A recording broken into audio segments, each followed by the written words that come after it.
N'oubliez pas de soutenir et de vous abonner à la page Eco-News Insight pour recevoir toutes les nouveautés.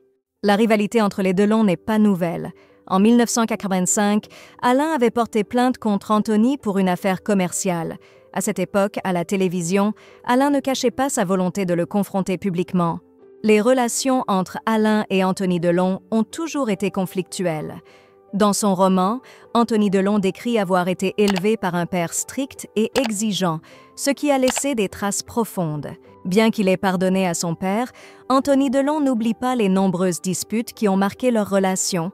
Avant le conflit récent concernant la santé d'Alain Delon, père et fils avaient déjà connu des démêlés judiciaires. Au début des années 1980, après sa sortie de prison où il avait été détenu pour avoir conduit une voiture volée, Anthony Delon a lancé une marque de vêtements portant ses initiales, AD, qui sont également celles d'Alain Delon.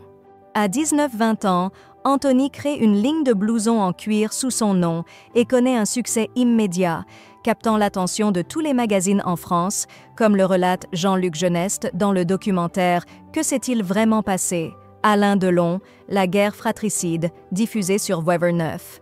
Fin 1984, la société de l'acteur de 88 ans engage une action en justice contre son fils aîné pour cause de similitude et de contrefaçon. Je l'ai, Anthony mis en garde. Je connais tout de sa société, de ses conseillers, de ses associés. Je lui ai fait comprendre l'importance de notre nom, exprimait-il dans Paris Match.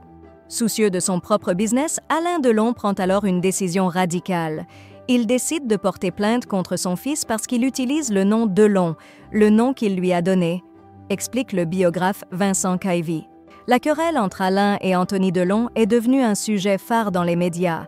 L'acteur a même été interrogé en direct à ce sujet. Sur le plateau du Jeu de la vérité, il adresse une mise en garde à son fils aîné. « Ton père sera toujours là pour te pardonner, mais n'attends pas son dernier soupir pour lui demander pardon. Sinon, tu pourrais le regretter toute ta vie et en souffrir longtemps », prévient Alain Delon avec un regard intense. Cette première confrontation légale s'est conclue en mai 1985. À cette époque, le tribunal a ordonné à Anthony Delon de verser 60 000 francs de dommages et intérêts. Toutefois, il lui a permis d'utiliser le nom Delon pour toutes activités de son choix, y compris comme marque. Je me suis retrouvée au tribunal et j'ai dû payer une amende à mon père, simplement parce que sur 3 prototypes de jeans, j'avais brodé AD, mes initiales, sur les poches arrière pour les embellir, partageait-il sur Instagram. Ce procès était juste la partie émergée de l'iceberg, une mise en scène, un coup médiatique, déclarait Anthony Delon. La vraie raison de l'arrêt abrupt de la marque il y a 30 ans est bien plus complexe.